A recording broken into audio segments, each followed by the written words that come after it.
EHAS Club presents Stories to Create podcast, where the tale of our guest takes you back, way back to where the story first got created. Now, to help create this new story, here is your host, Cornell Bunting.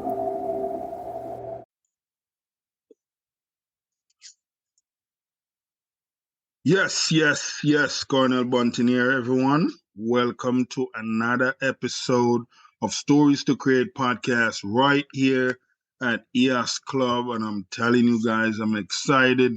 You see her. Well, you probably can't see her because maybe you're just listening to this podcast right now. But of course, we have the one and only Mrs. Universe Jamaica 22, Mrs. Olivia Smikle. And we're going to go into a few things. But before we do all that, Mrs. Olivia Smikle, welcome. Thank you. Thank you for having me. Yo, so this is going to be kind of wild. So for a lot of the listeners that are listening, and for you, and I don't know how many of the Stories to Create podcast you have listened to and see how we've done it. But we're going to go back. We always take our listeners back with our guests. All the way back? Yeah, all the way back. Because we want you to create a story for us, and in this interview, that's really what it's going to be about. So we want to start out with the little girl, that young girl before all this other glam stuff happening, and the entrepreneur stuff you got into, and the different jobs you encountered before all that. Yes. So the little girl, I am native of this rural area in Manchester. Okay. It's called Banana Ground. So Banana Ground? Yes. So Okay. A lot of people may not heard of Banana Ground, but Banana Ground is known for its very cold temperatures. One of the coldest place in Manchester, and you heard about cool Manchester. Also, it's known for its views, beautiful views. We're overlooking all of Mandeville and a part of Clarendon. Okay. And the most important thing that Banana Ground is known for is it produces two of our national athletes. That is Elaine Thompson and Nesta Carter. And who? Nesta Carter. Nesta Carter. Okay. Yeah. All right. Yes. So in Banana Ground is known for a lot of farmlands. Like most of the residents there, they're farmers, or we're moving away from farming. Okay. So growing up there, I grew up with my mom and dad. My dad was a farmer, is still a farmer. My mom is a teacher / pastor. Wow. So one would say we grew up very sheltered. Me and my sibling, we grew up very sheltered. There are certain things that we were like not allowed to do.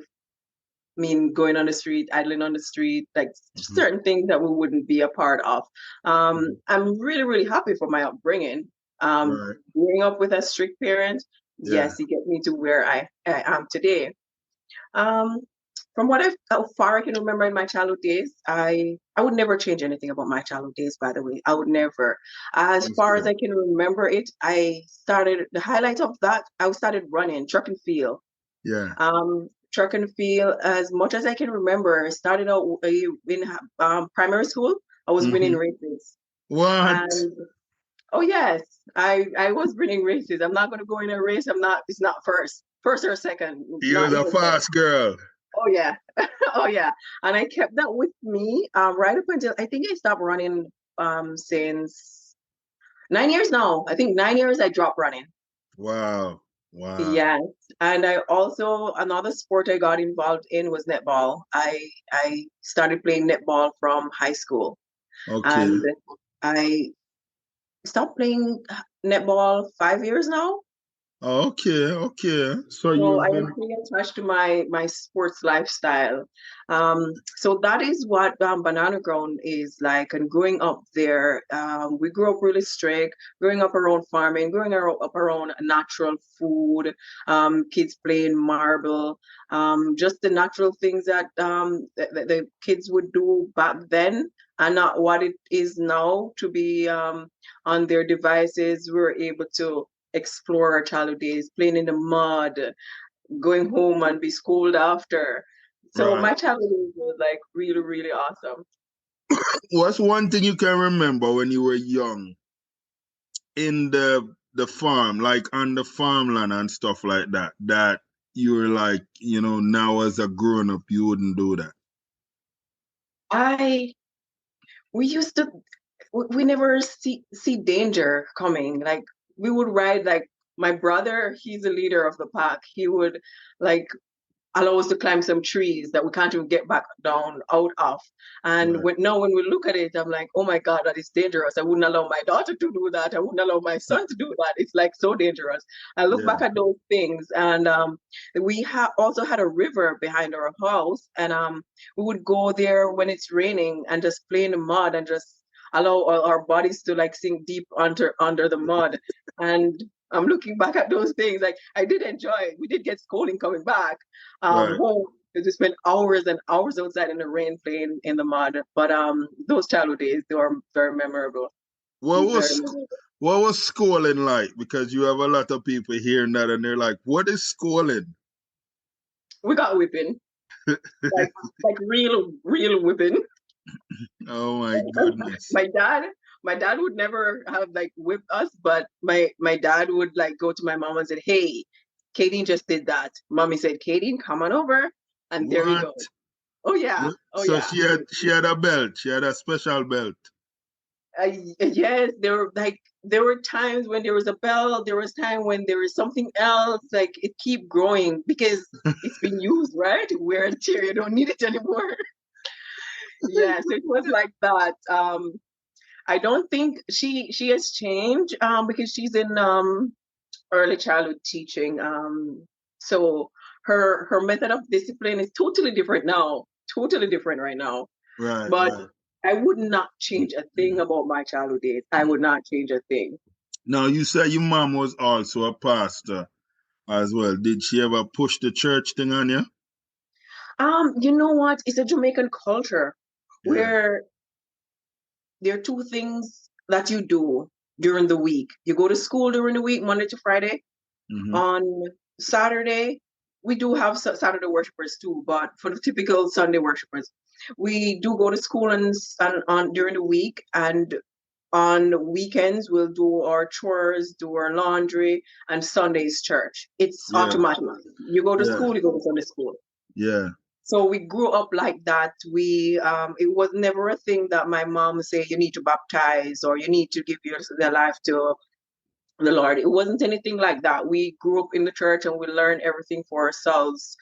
So we were able to make decisions on our own. Yes, I got baptized when I was an adult at age 18. Okay. I got baptized, but it wasn't an influence from my parents, from my mom, or anything like that. It was just me having that one-on-one conversation and reaching that moment where I'm like, oh my God, I was called, I'm gonna make this decision. So it Right. wasn't really an influence from my mom that say we need to be in church or we need to serve the Lord. We pretty much grew up with guidance of biblical guidance, and once we became adults, it's up to us to choose our path that we'll be going. Mm. Ah, I see. Ah, that's beautiful. So now we got the listeners kind of a earful there with what the upbringing was like. Now we diving into you going into high school. Well, kind of give them the layout of what the schools are like. You have the primary school, then after primary school, what school come next?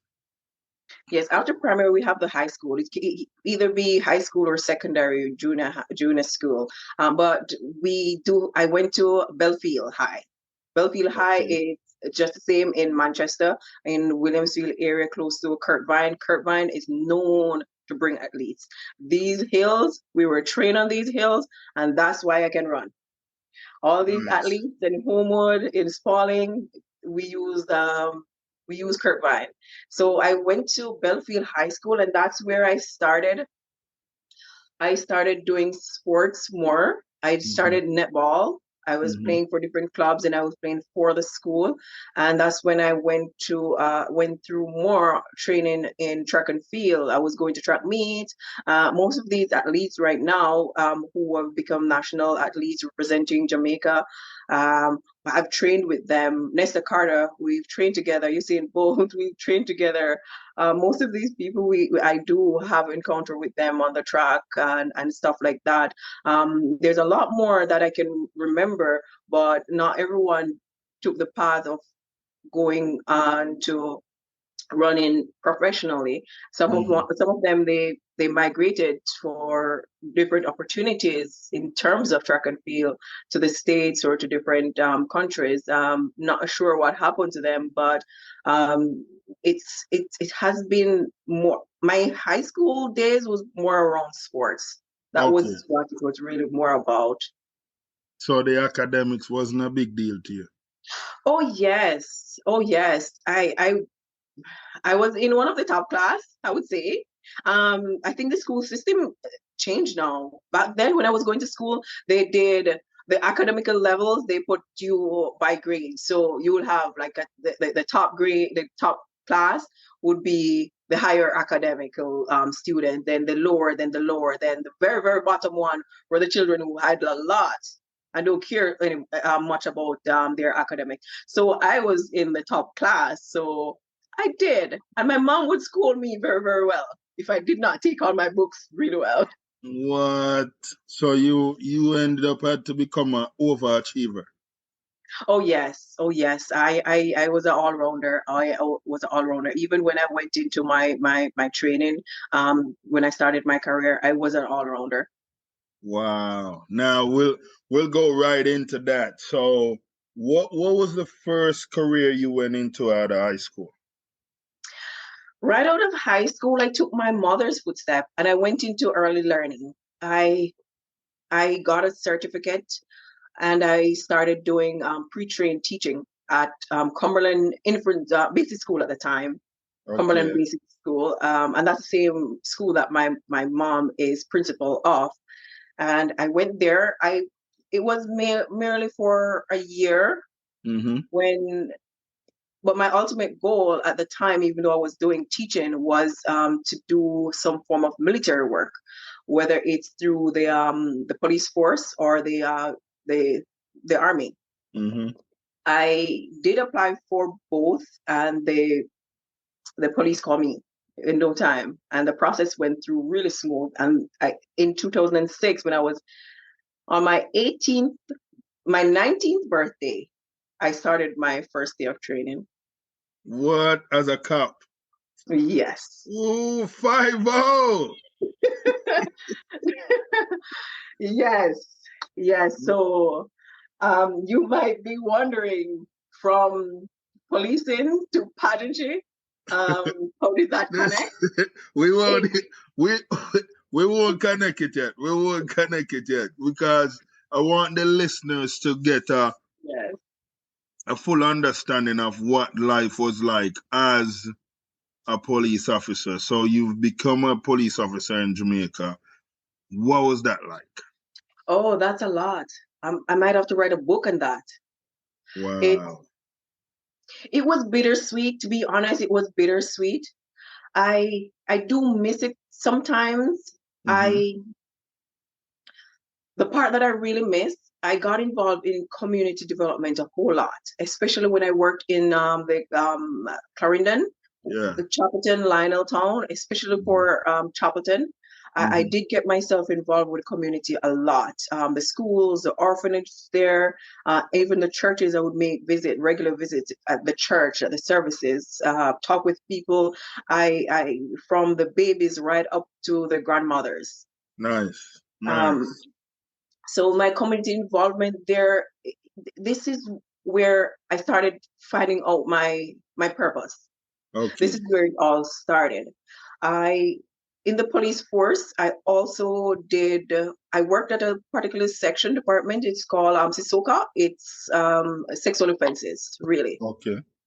Okay. So I did a lot of investigations around sexual offense and child abuse and just basically anything with human trafficking, anything like that. I have done a lot of investigations on that. It has been, I remember, Cornell, I applied for vacation one day. You have to get the clearance from the court because you have a lot of cases. Right. And I remember I needed my vacation. Yeah. And I applied to the court to get clearance to go overseas to Canada for my vacation. And the clerk of court looked at me and said, Miss Michael, you can't go. You have too many cases before the court. Wow. So you had a lot of open case. Yes, I because I was doing community policing, and I also there were times when working at Sisoka, majority of the cases are coming in. Mm-hmm. It's a female officer who has to be in charge. Okay. And you know the ratio of female against male in these areas. Right. So even when I am on duty, there are times I did 24 hours on shift. There are times I did 24 hours. I remember this particular case, this particular day, I had maybe 5 rape cases, whether it's rape, carnal abuse, any form of sexual offense. I had 5 in one shift. And I had to start that investigation, and I could not leave until, and the morning of around 9 a.m., I had to bring the female to the doctor. And the procedure is that you have to be present during the examination. Right. I remember standing in the doctor's office, and 24 hours clocked me standing right there. Wow. I never complained because I love my job. Mm-hmm. Those were the sweet part. I felt really fulfilled when I was able to do mediation. I did a lot of mediation, by the way. Mediation helps. Mm-hmm. There are a lot of times where there will be maybe domestic abuse, domestic issues, or just conflict on a whole among people in the community. And I remember whenever I finished my shift, my original shift, I would set some time to do some mediation session with people from the community. And I helped so many people through their conflicts, so many families. I was able to bring back families, whether it's the parents and the children. There were a lot of parental alienation that was going on during that time. I helped a whole lot. And to be honest, Cornell, my fulfillment was hearing these people saying thank you. See me on the street, stop me and say, hey, Miss Michael, thank you so much. My daughter is now going back to school and she's behaving herself. These were what I looked forward for. This is what put a smile on my face, not the salary that I look forward for every month. I mean, yes, we need that, but that part of me was that made me feel fulfilled. Like that part of me made me feel really, really pleased with myself of how I was working and using my office. So let me ask you though, you ever had any run-in with the bad boys? You know, because everyone knew of the island as an island where the bad boys them run the place and the cops them afraid of the bad boys. Well, let me say from early on, I went on the operational team. You might understand what the operational team is like. So in the policing, I got additional training, meaning more advanced training. So I was equipped with more advanced training to deal with these situations because I was a part of the operational team. They call it OST at the time, operational team, where we focus mainly on notorious criminals. So days in, nights in, I'm out there. Yeah. I'll be in the bushes. What? In the bushes? We have to be smart. The criminals are smart, so we had to be.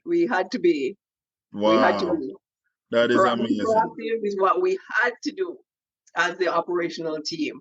And I'm really, really, really pleased about how the officers and my teammates worked. And that's the part that I also miss. Mm-hmm. We work together like one. We never leave each other behind. I love that family that we had. I love that family that we had. That's awesome. Yeah, so I did any worked of you within guys all those areas.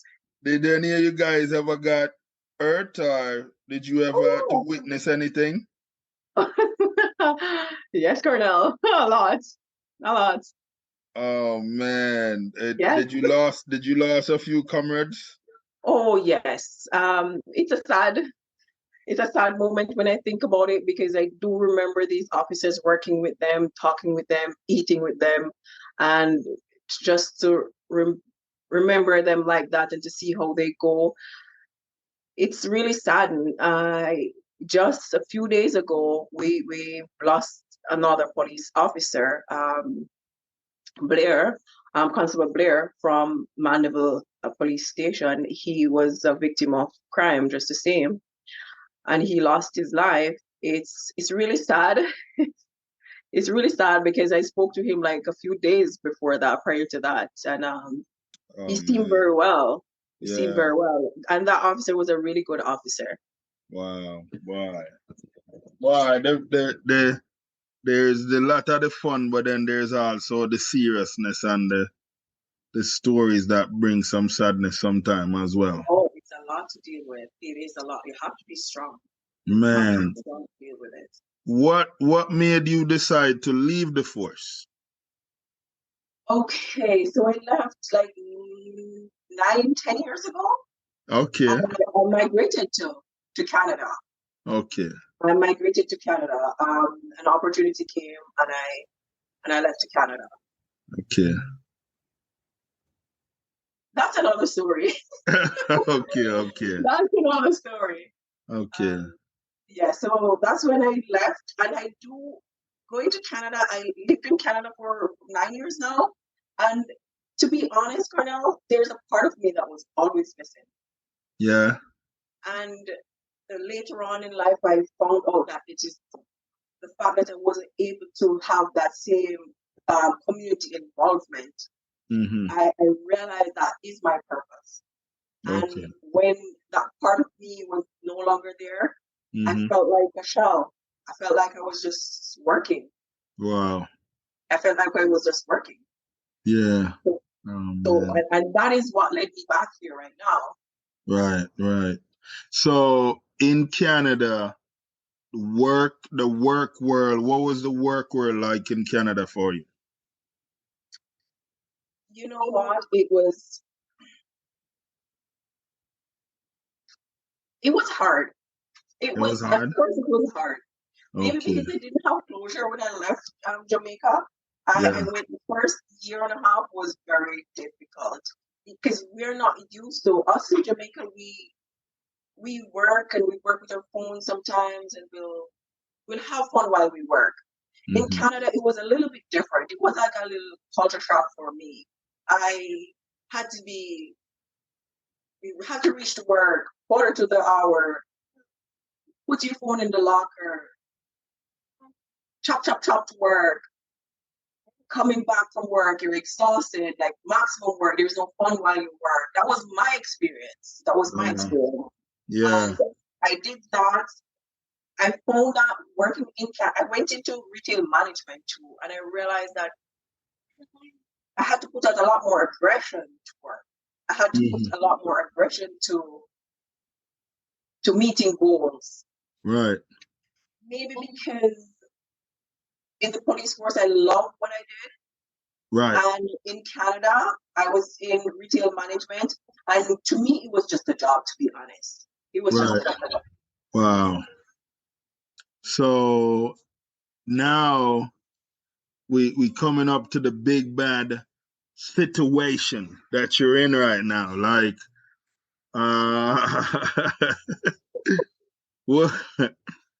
what was that like?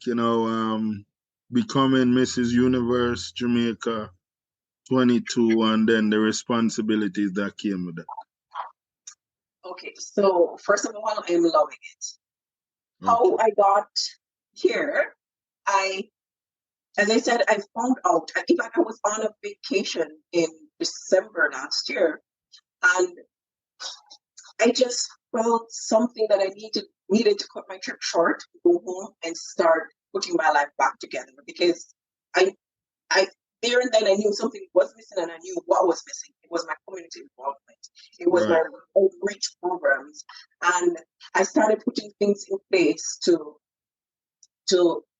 allow myself to become financially free, and then dedicating my time to giving back. So that was a part of my goal. So I knew that I needed to do that. Something compelled me to cut my vacation short. And when I went back home, that was in Edmonton, in Canada. Wow. And I started my foundation. I started registering the business. I started doing everything, organizing my life exactly where I want to go. And there goes a phone call about the pageantry. And believe me, I've been approached a few times about entering modeling or pageantry, and I always decline. But this time around, my mouth was like ready to say no, and it's like I was like compelled. Yeah. Wow. So afterwards, I think about it. This works perfectly with everything that I was setting for my life. So they say, whenever you pray for something, make sure you're prepared to have it. You're prepared to get it. Prayer has been answered, and I did not know it was going to come in the form of pageantry. Yeah, that's awesome. Wow. So now, now you got the title. What are some of the stuff that you've been doing, like, in the community with the kids? What has that been looking like? Okay, so right after the pageant, I went to Sofia, Bulgaria, in Europe, and I knew right there and then that I won't be in Canada anymore. Okay. So I took 2 weeks, and I packed my things up, and I came to Jamaica. Okay. And my plan is to stay here and dedicate my time here. I started this foundation called Olivia Spiker Foundation, and what this is all about is really educating the youth. I'm with special focus with the ECI, that is the early learning, and children who are gifted or talented. My reason behind all of what I'm doing with my foundation, we had COVID, and there was a gap in the literacy rate. Like these kids that were in school, they miss a lot of lessons, they miss a lot of things. Like my mom was a teacher, and she was crying that her children are not coming to class. So we understand that that's a problem where the literacy rate fell. And if the system here in Jamaica, if we do plan to focus on these children and say, yes, we have to get them back up to the level, then you're going to take some focus of the children, of the babies, and that's going to create another problem. Right. And foundation is the most important part of your growth. Yeah. The babies need more nurturing. They need to learn what they need to learn in order to make it primary, in order to make it to high school. Right. So to correct most of these issues that the society or Jamaica on a whole is dealing with, you have to start it from its root. While you're working on the immediate problem, don't forget the roots. And that's where my plan is, where I'll be focusing on the early learning. I have a few active programs right now on my platform. So I've adopted one school, and that school is Cumberland College and Infant School. Okay. I've met with the teachers and principal, and I was able to have some of the politicians of the area attend the meeting with me, and we'll be working on 3 main projects, which is they need security there, they need fencing, security fencing. So that is one program that I will be doing along with the infant department. They don't really have an infant department. So at the moment, there is a space that we can put it. So I will be setting it up. So that's a major project, and I'm dedicating myself to work at it, and I will get it done. That's good. I like that spirit right there. Yes, Wow. and also a computer lab. So those three major projects that I will be working with. And it doesn't mean that I will be working only with one school. I'm starting from one to the next. I also have a vitamin program, and this is one that I'm passionate about too. We understand that we don't really eat healthy. We don't really feed the children healthy things. Now that we understand as adults that now we start having some aches and some pain and we become diabetic, we understand, oh, we need to cut the sugar out, we need to cut this out, or we need to take some supplements. We need to start it from early. We do need to start these training from early. And the vitamin program, I want to have supplies to every ECIs. Okay. I'll be starting it in segments. I'll be starting from Manchester, my parish of Manchester. So I'll raise the funds, get vitamins to supply to the babies. So with their lunches, they will be able to get one vitamin per day.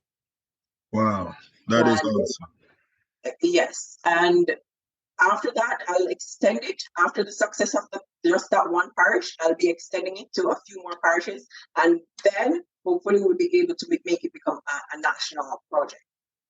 I like it. I like it. So, with you doing all that, what is the relationship like with mom now? Mom, oh my gosh, mom, she's so proud. She's always so proud. Yeah. She's always so proud. My mom is on the verge of retirement. Secretly, I saw a document that she extended her retirement. I hope my mom is not watching this because I slept when I saw it.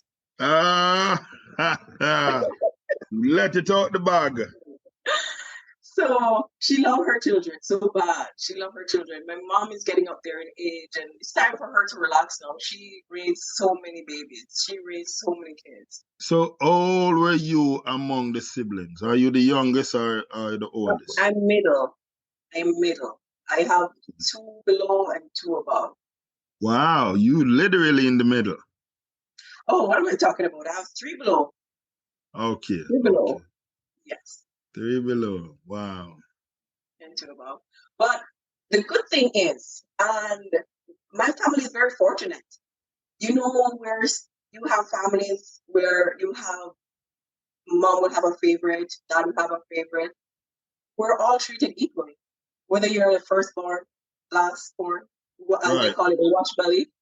The wash belly. Or the middle person who won't get the attention. Like, we are, like, all of my siblings, we are all in different paths, and we're all being successful in our areas where we're going.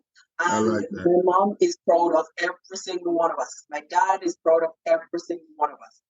Beautiful, beautiful. I'm proud of you guys. And I don't even know the rest of the family, but I'm proud of you guys.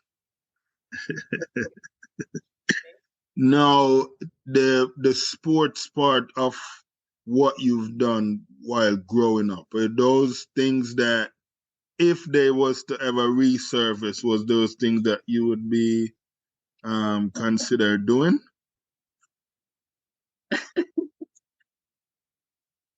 Some. By the way, if you're hearing me, I need to join the netball team. I need to start jumping and catching balls again. I'm okay going back to netball. And I'm okay starting a league. I'm okay with getting myself involved in the organization or management of some form of sports. I had a conversation today and with someone special, and that person was mentioning to me that, Jamaica need a lot more sports program. Yeah. We don't have gold, we don't have oil to offer, but what we have to offer is our culture, which is of music and arts. We have our great athletes. So there's a lot more that we, Jamaica, the system can do. Yes, we do have the college for sports, and we do have the university for the arts. But what about those people who can't afford to go? What about those people who are not in Kingston and they do have talent up in Manchester, up in Banana Ground? They can't afford to go to Kingston, or they're working, or they're going to school otherwise. But these talents are being wasted. So the system can do more, or we all can come together and do more for sports and let people know once they see this color coming, we're going to take over. You coming to work. So you guys just recently had Labor Day down there. What did you get yourself involved in? Okay, so I did an amazing tour with Cornell Bunting. Cornell Bunting had a project at the Sunbeam Boys Home that is in Old Harbor. And I was able to represent him, and I went there. Oh, nice. I was able to meet the superintendent. Okay. Mr. Whiteley. Awesome person. I chit-chat with some of the boys. And amazingly, I met one of my old instructor, Sergeant Davis. He brought some of the trainees. Yeah. He brought some of the trainees down to do some painting and just grooming of the environment there. And it was really good touching base with them. Wow. When I see these people that I worked with, I really bring back something. Yes. Really bring back something. So someone told me they saw you at the racetrack. You have some type of passion for the horses, or what's going on with that? Well, I'm always seeking business to go into business. I attempted once in Canada in terms of buying and selling horses, like buy the horses young, train them for the Derby and sell them in the auction. So, man, me making those trips down to Cayman's Park was to really see what's open there. I am interested in something going on, but it may not be on the top of my priority list. But I love horses, by the way. My favorite animal. Okay. Actually. Yes. Can you ride them? Can you ride a horse? Hopefully, that's a goal. You're gonna learn. I did ask for someone to teach me how, and the promise was made, so I'm gonna hold that person to it. Okay, that's good. That is good, and I think you'll learn it. I think you learn. You're a good learner. So I'm excited to see what that could look like. You riding and having fun with horses that you're passionate about. Yes. I'm always seeking business ventures, business partners. Currently, what I am mainly doing, along with my sister, we have this company. We deal with auto sales. So it's called Presidential Auto Sales. We do importation of vehicle, whether it's cars, trucks, heavy equipment. So it's used cars that we do sell. We also take custom orders. So if any and all you see a vehicle that you like, just let us know, send us a screenshot, and we'll take care of it for you, and it will be Jamaica. What? That is amazing, man. Maybe I have to take you guys up on that. Yes. Honestly, you'll be impressed. We'll take care of you. That is amazing. Now, you're the reigning Mrs. Universe Jamaica. What is the upcoming Mrs. Universe look like? What is going to be happening with that? Is that happening, or what's going on with that? Okay, so I'm very, very excited about this. Very, very excited. So the next pageant is going to be in Kingston on April 5, right throughout to the 8th. So the coronation night will be on the 8th. but we have sessions leading up. So the entire 4 days is going to be packed with fun, glim and glitter and beautiful ladies. So we're looking forward for that. We also have registration still open. We do have ladies on board. They're starting their training. They're getting everything together, getting their sponsorship. My director, Shannon Green, she's working diligently on getting everything together. But so far, we are almost ready, and we are awaiting that date, July 5 to the 8th. Wow, that's going to be big. Oh, yes. And it's going to be at AC Hotel in Kingston. Oh, lovely. So, guys, if you can get out there to AC Hotel in Kingston, I think that's New Kingston, right? Yes. Oh, and man. Just to inform you all, too, there will be one day that we will be open up to the public, where we'll have some presenters. And one of the presenters will be on immigration. There will be an immigration consultant there speaking to us about what is it that we need to know in terms of immigration. And we're also having a special guest there. And guess who that is?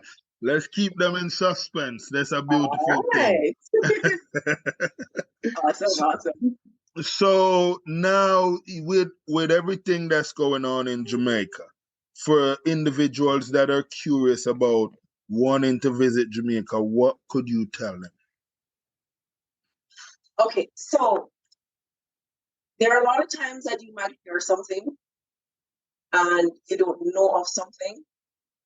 It's best if you talk with your friend, talk with someone who is here, make a trip, see what it's like for yourself. Jamaica is the most beautiful place. The people are great. The beaches are good. Don't even mention food.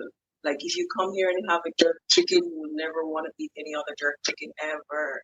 Yeah. So it is a matter of you knowing it yourself rather than hearing it from someone or hearing it on the media. Most of the time, the people on social media who may say some things about a particular area, they necessarily haven't been there, or that was their experience. We do have our tourism sector. People here flying in the out. When the same friend I spoke to today, they said he witnessed so many people when they're ready to leave, their vacation ends, their criteria is not to leave. So I would say, experience it for yourself. If you need assistance, get a tour guide. Talk with the travel agencies, and they will guide you. Jamaica is the best. I'll tell you one thing, Bunting. When I went to Bulgaria, some of us in Jamaica don't understand what Jamaica really means to other people out there. When I went to Bulgaria, I was walking through the city of Sofia, and we walked through the mall. A bunch of people, all the bystanders, there were 100 competitors, like 100 ladies of us, beautiful, beautiful ladies. And I've seen so many times where people pick me out. They said, Jamaica. They don't speak English that well, but once they see Jamaica, they recognize it. Jamaica. The kids from like as young as 7 years old I saw were shouting at me, Jamaica. So the value that we have on other people out there, I don't think we truly understand. And there's a lot of bad messages that are going out there about what Jamaica is like. Yes, we understand one of our main problems is crime. But when we look at other countries, like, or I say, for instance, say Mexico, they do have crime. But what? It's not going to stop me from going to Mexico. Mexico is fine. I'm going to go there and enjoy myself. So it's for us to understand before you make a decision of missing out on the jerk chicken, missing out on meeting people like us, missing out on all these lovely beaches. Just take a trip.